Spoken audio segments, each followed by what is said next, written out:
አንቲ ውእቱ መሶበ ወርቅ ንጹህ እንተ ውስቴታ መናህቡ ህብስት ዘወረደ እምሰማያት ወሃቢ ህይወት ለኩሉ ዓለም። እቺ እመቤታችን እኮ ናት። ዲያቆኑ መሶበ ወርቁን ተሸክሞ ሲሄድ መሶበ ወርቅ ተሸክሞ ይሄድ እንዳይመስላችሁ። እመቤታችን አንቺ እቺ መሶበ ወርቅ ነሽ፣ ውስጥሽ የተቀመጠው መና ክርስቶስ ነው እያለ ያመሰግናት ነው የሚሄድ። ይሄንን ሁላችንም ነው አምነን የምንናገር። ውስጥ ቤተ መቅደስ ይገባል። ዑደት አድርገው ሁሉንም ስርዓት ከፈጸሙ በኋላ በየተፈቀደላቸው ቦታ ላይ ይቆማል። ስሙ በደም ሁሌም ካህኑን አይታችሁት ከሆነ ጀርባውን ለኛ ሰጥቶ ነው አይደለም የሚቆም። ልብ ብላችኋል አይደለ? ፊቱን ወደ ምስራቅ አዙሮ እኛ በምዕራብ በኩል ምኑን ይሰጠናል? ለምን ንቀት ይመስላችኋል? አይደለም። የምንናፍቀውን ክርስቶስ እሱ ቀድሞት እንደሄደ ሁሉ እኛም እንድንከተለው እረኛ ስለሆነ ነው ከፊት ከፊት የሚሄድ። እየሰማችሁ ነው? እረኛ ስለሆነ በጎቹ እረኛውን ይከተላሉ። እኛም ካህኑን እንድንከተል ጀርባውን ለኛ ይሰጠንና ኑ ተከተሉኝ ለማለት እኮ። ቅዳሴያችንን የምንጀምረው በሃይማኖት ምስክርነት ነው። እስቲ አሃዱ አብ በሉ። ቅዱስ አድለኛ ናቸው። ይሄን ካህናት ብቻ ነው የሚሉት እኮ ቅዳሴ ላይ። ስለዚህ ዝም ብለህ በል አሃዱ አብ ቅዱስ፣ አሃዱ ወልድ ቅዱስ፣ አሃዱ ውእቱ መንፈስ ቅዱስ። አንዱ አብ በሉ ቅዱስ ነው፣ አንዱ ወልድ ቅዱስ ነው፣ አንዱ መንፈስ ቅዱስ ቅዱስ ነው። ስለዚህ ሶስቱ ምንድናቸው? ይሄ የሃይማኖት ምስክርነት ነው። ቅዳሴ እንኳን ስንቀድስ ምስጢረ ሥላሴን ተናግረን አብም ወልድም መንፈስ ቅዱስም ቅዱስ ናቸው ብለን እንጀምራለን። ይሄንን ክፍል አንስቶ የቅዱስ ጳውሎስ መልእክት እስከሚነበብ ያለው ክፍል የዝግጅት ቅዳሴ ወይም ግብአተ መንጦላይት ይባላል። እየሰማችሁ ጥሩ። ሁለተኛው ክፍል ደግሞ የንባብ ቅዳሴ ይባላል። የምን ቅዳሴ? ሪዲንግ ሊተርጂ ይባላል። የንባብ ቅዳሴ ነው ይሄኛው ክፍል። በዚህኛው ክፍል ከ14ቱ የቅዱስ ጳውሎስ መልእክታት መካከል አንዱን ስሙ በደንብ።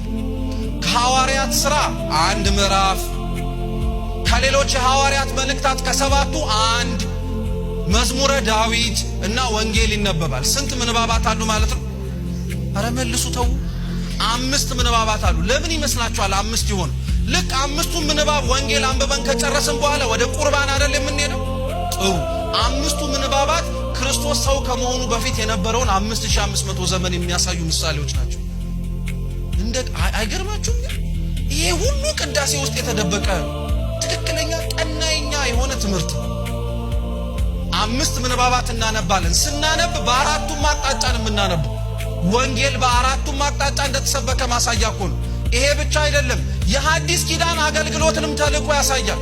በኦሪቱ ጊዜ ላይ ደብተራ ኦሪት ሲሰራ አንድ መግቢያ ብቻ ነበር የነበረው። ስንት መግቢያ? አንድ መግቢያ ነበር። አሁን ይሄ ቤተ መቅደስ በኦሪት ቢኖር ኖሮ የወንድ የሴት የካህን ብሎ ነገር የለም። አንድ መግቢያ ብቻ ነው ያለው። በዛም አንድ መግቢያ ካህናት ብቻ ነው የሚገቡት። ማንም መግባት አይችልም። የአዲስ ኪዳኑ ቤተ መቅደስ ግን አነሰ ከተባለ 3 በዛ ከተባለ ስንት በር አለ? መልሱ እንጂ 4 በር አለ።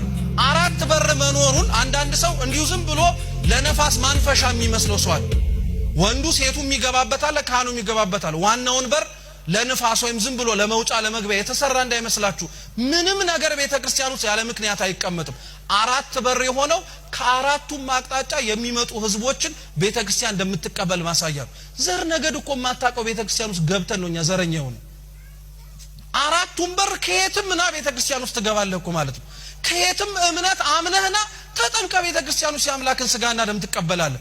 እኛ እኮ ክርስቶስ ሊያቀርበው የፈለገውን እኮ ነው ቆመን በር ላይ የምናባረር። እሱ የአምላክ ስጋና ደምን ሰጥቶ እኛ ያልተቀበልነውን አለመቀበል አንድ ነገር እኮ ነው የኛ። እኛ እኮ ሌላውም እንዳይቀበል ራሱ መሰናክል እንደሆነን ታውቃላችሁ። ተው እንላለን። ሶስተኛው የቅዳሴው ክፍል ፍሬ ቅዳሴ ይባላል። ፍሬ ቅዳሴ በሉ። ይሄኛው የቅዳሴ ክፍል አማኞች ሆነው የተጠመቁ የአምላክ ስጋና ደምን የሚቀበሉበት ክፍል ነው። የቅዳሴውም ዋናው ክፍል ይሄኛው ክፍል ነው። የንባብ ቅዳሴ በሉት፣ ዝግጅት ቅዳሴ ሁሉ ዝግጅት የነበረው የአምላክ ቅዱስ ስጋና ክቡር ደሙን ለመቀበል የሚደረጉ ሁሉም ዝግጅቶች ነበሩ። ይሄኛው ክፍል ዋናው ክፍል የአምላክን ቅዱስ ስጋና ክቡር ደሙን የምንቀበልበት ነው። በቤተ ክርስቲያናችን ሥርዓት መሰረት ታዲያ ለአምላክ ቅዱስ ስጋና ክቡር ደም የሚቀርቡ ደግሞ 14 ቅዳሴያቶች አሉ። ስንት ቅዳሴ? 14 ቅዳሴ አለ። እነዛ ቅዳሴያቶች በሙሉ ለቅዱስ ቁርባን የሚቀርቡ ምስጋናዎች ናቸው። ሲጀምሩ ራሱ አኮቴተ ቁርባን የሚሉት። እስቲ አኮቴተ በሉ ቁርባን አኮቴተ ምን አልኳችሁ? አኮቴት ማለት በግዕዝ ምስጋና ማለት ነው። ቁርባን ማለት ቃሉ የአማርኛ ራሱ አይደለም፣ የሱርስት ቃል ነው። ቀጥተኛ ትርጉሙ አማሃ ስጦታ ማለት ነው። ስለሰጠን ስጦታ ስለ ስጋና ደሙ የምናቀርበው ምስጋና ነው። የአምላክን ቅዱስ ስጋና ክቡር ደም ታዲያ ምእመናን በዚህ ክፍል ላይ ይቀበላሉ አስቀድሰው። ያቆራረቡን ተራ ስነ ስርዓት ልንገራችሁ በደንብ አርጋችሁ ስሙ። አሁን ቀላል የማይባል ሰው ስርዓተ ቤተ ክርስቲያንን በመጣስ በጣም ይታወቅ። አንዳንዶቻችን ስርዓተ ቤተ ክርስቲያን የምንጥሰው ካለማወቅ ነው። አንዳንዶቻችን የምንጥሰው ደግሞ እያወቅን በምን አለብኝነት ነው። እየሰማችሁ ነው? በምን አለብኝነት ማለት ከተማርኩኝ ካወቅኩኝ ምንም ነገር ባፈርስ ምንም ነገር አይመስለኝም የሚል እግዚአብሔር ለስርዓቱ ቀናኢ ነው። ክርስቲያኖች ኦሪት ዘጸአት ምዕራፍ 20 ላይ እነይህ ብለው ለለመኑት ህዝብ እግዚአብሔር ፊቱን አይደለም ያሳያቸው ስርዓቱን። 40 ቀን 40 ሌሊት ሙሴ ሲና ተራራ ላይ ሲጸልይ ሲሰግድ የነበረው ብቸኛው ምክንያት እግዚአብሔርን ማየት እንፈልጋለን ብለው እስራኤላውያን ሲጠይቁት ማየት የሚፈልጉትን እግዚአብሔር መልኩን አላሳያቸው፣ ህጉን ነው የሰጣቸው። ህግጋተ እግዚአብሔርን የምናይባቸው ናቸው። ስርዓተ ቤተ ክርስቲያን እግዚአብሔርን የምናይበት መንገድ ነው። ዝም ብሎ የተቀመጠ መመሪያና ደንብ እንዳይመስላችሁ። ቀላል የማይባል ሰው ስርዓተ ቤተ ክርስቲያን ላይ አክባሪ ነኝ ይላል፣ ግን አክባሪ ሆኖ አናየው። ቅዳሴው ላይ ራሱን የቻለ ስርዓት አለው። የመጀመሪያው ቆራቢዎች ሆነው ሁሌም መጀመሪያ ቆርበው የሚጀምሩት እነማን ናቸው? ካህናተ ቤተ ክርስቲያን ናቸው። እየሰማችሁ ነው? ከውስጥ ቆርበው ነው እኛን የሚያቆርቡ። ልክ ክርስቶስ ህብስቱን አንስቶ እንኩ ብሉ ያላቸውን ስጋ እሱም ቆርቦ ነበረ። የቆረበው አስፈልጎት አይደለም፣ እንዳይፈሩ ነው። የዮሐንስ ወንጌል ምዕራፍ 6 ላይ ክርስቶስ ስለራሱ ስጋና ደም ሲናገር ሐዋርያት ይሄንን መስማት የሚችለው ምን አይነት ጭንቅላት ነው? ጭንቅ ነው ብለው ነበር።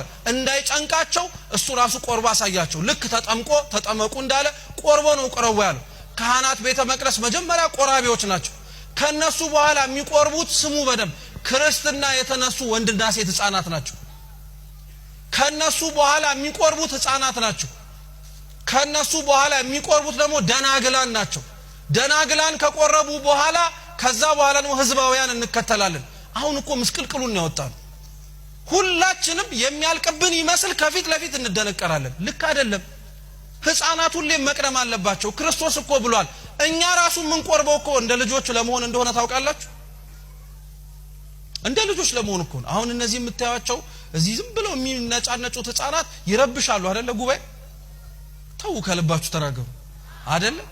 በጣም የሚገርማችሁ ብፁዕ አቡነ ሽኖዳ የሆነ ጊዜ ላይ እንደዚህ ከህፃናት በጣም ቤተ መቅደሱን ቅዳሴው ላይ መበጥበጥ አበዙ እና ወላጆች ምን አረጉ? ሰበሰቧቸውና ህፃናቱን ቅዳሴውን እንዳይበጠብጡ ብለው የሆነ ቦታ ውስጥ አስቀመጧቸው። ልክ አሁን ፍልሰታ ስትመጣ ብዙ ቦታዎች ላይ ታያችሁ ህፃናት አያስቀድሱም፣ የሆነ አዳራሽ ውስጥ ይታጎራሉ።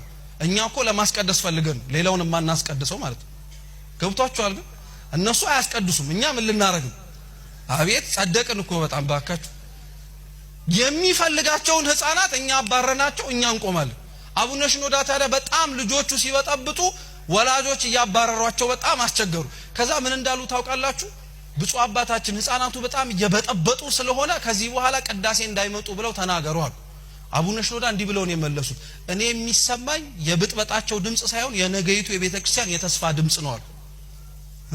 የነዚህ የህፃናት ድምጽ የምትሰሙት የነገይቱ የቤተ ክርስቲያን የተስፋ ድምጽ ነው። እኚህ ናቸው ካህናት ዲያቆናት የሚሆኑት። ዛሬ ግን አይማሩ እናባራቸው አያስቀድሱ ካላችሁ ዋጋ እንከፍላለን። ልጆቻችሁን በጊዜ ነው ቅዳሴ ይዛችሁ መምጣት ያለባችሁ። 1 ሰዓት ተኩል 12 ሰዓት ተኩል ልክ ድርገት ሲወርድ ይዘን መተን ማቁረብ አንችልም። ቤተ መቅደስ መተው ጣኑን ማሽተት አለባቸው። በአምስቱም ስሜት ዋሳቶቻቸው መስዋዕት ማቅረብ አለባቸው።